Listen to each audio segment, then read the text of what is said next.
It's always City, isn't it? It's always City that seem to get the rub of the green when it comes to the big VAR decisions. When it comes to the big moments in a title race, last 10, 11, 12 games, the running, somehow, some way, things seem to go in Man City's favour. Now, as a neutral watching this game, I wanted it to be entertaining. Leeds United under the lights, 22 games before going into this, unbeaten under the lights. Elland Road is a hostile, it's very physical ground. The fans are very passionate. There's not a huge amount of flags. It's just vocal. It's just noise. They support their team. And for me, it is one of the best away grounds. All I'm going to say is, if that same situation where in the 85th minute, ball goes into the box and that hits Nunez's arm, his arm is like that. That is not a natural position. If that's a Tottenham player, if that's Christian Romero, if that's an Arsenal player, if that's a Chelsea or a Man United or a Liverpool, or in fact, if that's any other team in the league, I personally believe that would have been given as a penalty. Now, that isn't necessarily Man City's fault. Alex Ferguson had a huge influence over referees, according to a lot of inside people, according to a lot of pundits, etc. Hence the expression Fergie time and whatnot. But I just personally don't see how that isn't a penalty. Now, when I first watched it, it actually looks like it comes off Ruben Diaz. And I try and get some pictures on Twitter. For obvious reasons, I'm not going to play the Sky Sports video because I'll get done for copyright. But it just seems to be that it always goes in Man City's favour. And it's at the point where you're just like, you're at the point where you just kind of just shake your shoulders and go, well, it's City, isn't it? And it shouldn't be like that. Because how many times have we come on here and seen inconsistency in the refereeing, inconsistencies and flaws with the VAR decision? Every single time there seems to be a huge talking point that happens to go Man City's way. Make sure you go down, drop a like on the video if you haven't already. We just hit 89,000 subscribers. Big day tomorrow. We're covering the Tottenham Fulham game, the Manchester United Crystal Palace game, and the Arsenal, excuse me, and the Arsenal Crystal Palace game. Make sure you also go down, hit the subscribe button as well. That'd be greatly appreciated. We are at less than 11,000 subscribers now off of the big 100K. We just hit 89,100. If you haven't already and you enjoy the content, please go down and hit that subscribe button. Now I'm going to try and get a still shot of Leeds United, the penalty in the 85th minute that they potentially should have had. Now, I'm trying to find it. 1 second. It all boiled over at the end. You know, the Leeds United manager, Farke, completely sent off, just lost his head. I can't actually seem to find can't actually seem to find a screenshot. I can only find, let me try and, I'll find a screenshot. Right, take a look at this. This is a still shot. That is on beIN Sports. beIN Sports. That there, as you can quite clearly see, that his arm is not in a natural position. Now, it looks like it comes off of Ruben Diaz's arm at first, but it doesn't. But it deflects straight onto Nunez's arm. Any other fixture in the Premier League, that would be a penalty. And this isn't me glazing Arsenal. This isn't me twerking for Arsenal. I have called this out on Liverpool matches, Man United matches, countless Spurs matches, Arsenal matches, and now we're calling it out on a City game. All we want collectively as a consumer of the Premier League is quick, fair officiating. That is it. Quick, fair officiating. Not waiting 4 or 5 minutes for referees to run and change their radios. Not waiting 4 or 5 minutes to get to a VAR decision. In the Champions League, this doesn't happen. It's very, very efficient. In the Premier League, it seems to take an age. Now, I want to come on here and I want to speak about a really, really good game of football. But we're coming on here and we're speaking about another VAR moment that just kind of spoils it. It really, really does.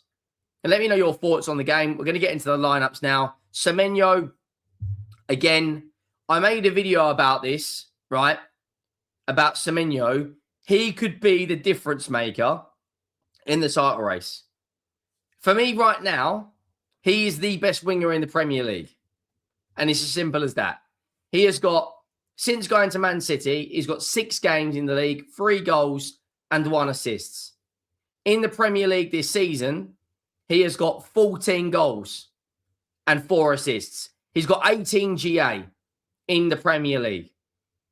Nunez, Diaz, Guehi, Aït-Nouri, Donnarumma, Rodri, 3 in front, O'Reilly, Silva, Cherki, Semenyo, Marmoush. No Erling Haaland. And Leeds United, Calvert-Lewin and co, that Harrison had a big one-on-one chance against Donnarumma. Leeds United could have been 1 or 2-0 up early on. But this is what City do. They've been there. They've seen it. They've done it. They've won the T-shirt. They have won countless league titles together. You think about Bernardo Silva. He's got what? 6, 7 Prems? Phil Foden, 5 or 6 Prems? You know, Donnarumma's won a treble on the Euros with Italy. Guehi's won an FA Cup. You know, and then Diaz was part of that team that won 4 in a row. You look at the Leeds United team, they won a 5 at the back. Goodmanson, Struck, Rodon, Justin, Bogle, Stack, Ampadu, Grieve, Aronson, Calvert-Lewin, and Darlow. And Darlow actually made 2 or 3 big saves. But it was Semenyo who got the goal. It was right on half-time, the perfect time to score. And Man City come away with a huge win. The goal, you know, again, it's typical Semenyo, isn't it? When you look at the XG, it's very, very similar. But when you've got a finisher like that in your team who is capable of getting all sorts of goals, Aït-Nouri with the assist, only Daniel Muniz has actually got more assists during his time since, I think something like in the last 2 years, got more assists. Aït-Nouri's now got 12 Premier League assists, which is absolutely ridiculous.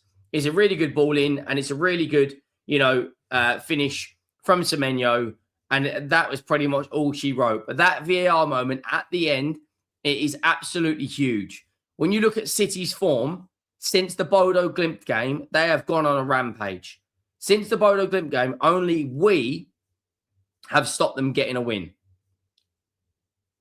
So 24th of Jan, win, draw, win, huge win at Anfield, win against Fulham, win against Salford, win against Newcastle, win against Leeds. And their running between now and the cup final against Arsenal is not easy by any stretch.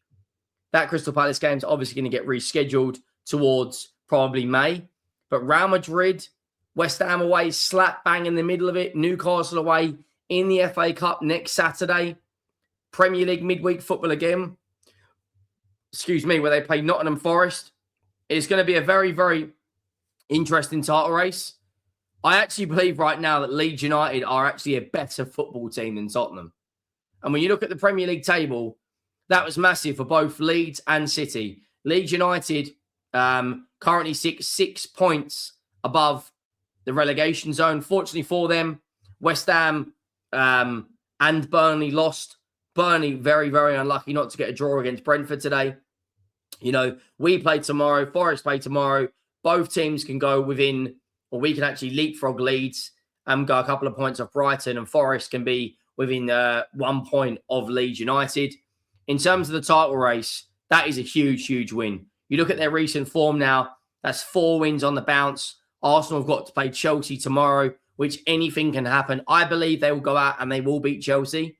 But as it stands right now, this Premier League title race for me, it looks like it's going to go to the very, very end. And a lot of people, and I do agree with this, a lot of people are saying whoever wins that game in April pretty much wins the league for me. I look at it like this. City right now are playing the better football. City, I know that Arsenal just completely destroyed us, you know, in the North London derby. But City, you know, you look at the way they played against Fulham. You look at some of the football they played today. It just seems to be that they always seem to get the rub of the green. I don't know how. I genuinely, really, really don't know how. But Man City have come away with a massive, massive win. And when you look at what this does for the title race, and you look at how big their Real Madrid game is, you know, that West Ham game is the one I'm looking at going, right. And the fact that they've got to play a very strong Newcastle United side, and Arsenal have to play Mansfield, which won't be easy, Mansfield, because they've got nothing to lose.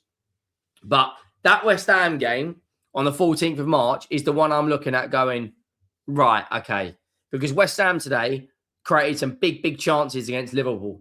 West Ham shouldn't have really, but I think they had, if you actually look at the West Ham XG in the Liverpool game earlier, they actually come away with like 2 XG. I think they had more XG. They did. They had more XG than Liverpool, but lost. You know, when you look at this game, when you look at the XG on this, it's quite close.